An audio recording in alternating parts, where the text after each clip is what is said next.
Sud Radio, c'est bon à savoir. Une question ce matin. Quel regard portent les habitants des banlieues et des communes rurales sur l'action publique et sur l'accès aux services publics? Une étude de l'IFOP pour Confinews nous éclaire beaucoup sur ce sujet. Nous sommes avec Brice Sokol. Bonjour.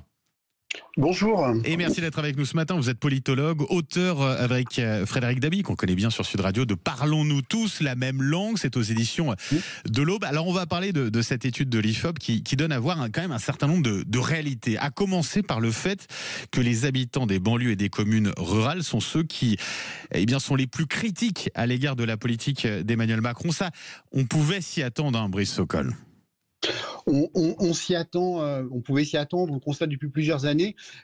Aujourd'hui, c'est la journée nationale de la cohésion des territoires à Évreux. C'est-à-dire pour la première fois en France, l'association Ville et Banlieues, les gens des banlieues, les représentants des banlieues, les maires des banlieues et les maires des communes rurales vont se réunir.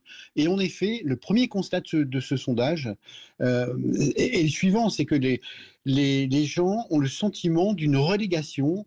Et que ce soit les gens des communes rurales ou les gens des banlieues, 26% des habitants des banlieues aujourd'hui et 14% des habitants des communes rurales se disent vraiment gagnants des politiques publiques, c'est-à-dire très très peu, une minorité. Ouais. Ils ont vraiment un sentiment de mise à l'écart aujourd'hui de la République. Et c'est vrai qu'on a souvent tendance quand même à opposer les habitants des banlieues d'un côté aux habitants des communes rurales de l'autre. Finalement, il y a plus de similitudes en tout cas qu'on pourrait le croire.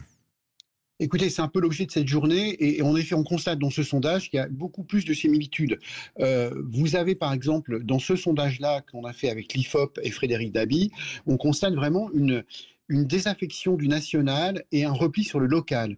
Vous avez une grande attente tant chez les maires ruraux, chez les habitants des campagnes que les habitants des banlieues populaires, d'une grande attente à l'égard des collectivités locales. On est à 10 mois des élections municipales et 77% des habitants des banlieues, comme ceux des communes rurales, estiment que le renforcement des moyens accordés aux communes est aujourd'hui une priorité pour leur territoire. Bah oui, on se replie sur les collectivités locales parce qu'on a l'impression que l'État nous a abandonnés.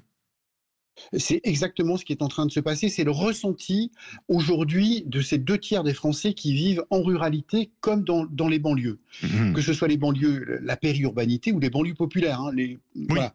Et ce qui est intéressant, c'est de s'apercevoir que les demandes de services publics sont différentes.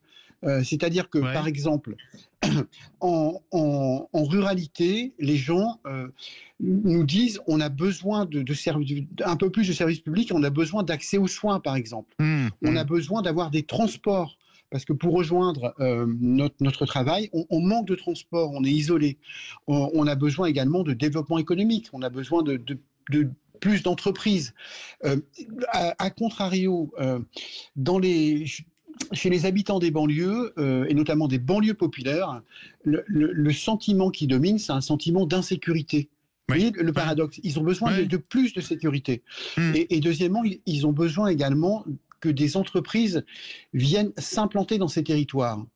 Donc, vous voyez, des besoins un peu différents. Chez les uns, du soin, du service public, du transport, du développement économique. Chez les autres, peut-être plus de sécurité et plus d'emplois. Mais en tout cas, ce même sentiment de marginalisation, on l'aura bien compris.